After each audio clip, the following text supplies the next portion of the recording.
आज आपण बनवतोय शेवग्याच्या शेंगांची भाजी। ही भाजी मी थोडी वेगळ्या पद्धतीने करणार आहे, पण विश्वास ठेवा, तुम्ही एकदा ही भाजी घरात बनवली तर घरात भाजी न खाणारेही ही शेवग्याच्या शेंगांची भाजी आवडीने खातील। इतकी छान चवीला ही भाजी तयार होते आणि एकदम सोपी झटपट तयार होते की तुम्ही सकाळी टिफिनसाठीही बनवू शकता आणि कोणी पाहुणे आले तर त्यावेळेलाही तुम्ही ही भाजी जेवणाच्या ताटात सर्व केली तर सगळे आवडीने खातील। एकदा नक्की बनवून मला सांगा की कशी झाली भाजी। त्यासाठी आपण कढईमध्ये थोडंसं तेल घालून त्यामध्ये राई, जिरे, कढीपत्त्याची फोडणी देऊ आणि एक कांदा आपण बारीक चिरून तो घालून गुलाबी रंगावर छान परतून घेऊ। नंतर एक टोमॅटो घालूया, तोही चांगला तेलामध्ये फ्राय करूया। नंतर त्यामध्ये आपण अद्रक लसूणची पेस्ट घालून घेऊ। अद्रक लसूणची पेस्ट ही कांदा टोमॅटोमध्ये छान अशी एकत्र फ्राय करून घ्यायची आहे।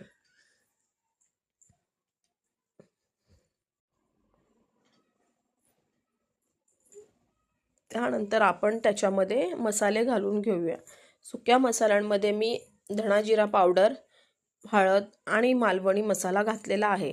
तुम्ही तुमच्या घरातला साठवणीतला कुठलाही मसाला घालवू शकता, त्याने ही भाजी खूप छान लागते। किंवा तुम्ही कांदा लसूण मसाला घातला तरीही चालते, त्याच्याने ही भाजी खूप छान लागते।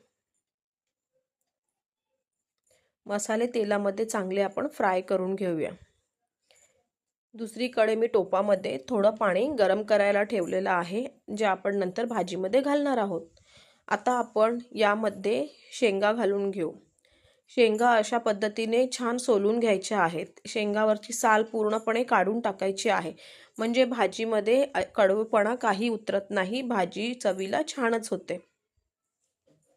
अशा पद्धतीने आपण सगळ्या शेंगांना हा मसाला लागेल असं सगळं चांगलं एकत्र करून घेऊया। सगळं छान एकत्र झाल्यानंतर आपण त्यामध्ये चवीपुरतं मीठ घालून घेऊ। मीठ तुमच्या अंदाजाने घालायचं आहे। जर तुम्हाला ही ग्रेव्ही बनवायची असेल तर मीठ त्याप्रमाणे थोडं जास्त घाला आणि जर सुक्कं बनवायचं असेल तर त्याप्रमाणे मीठ ॲड करा। सगळं छान आपण एकत्र करून घेऊ। आता आपण यामध्ये कांदा खोबऱ्याचं वाटण घालूया।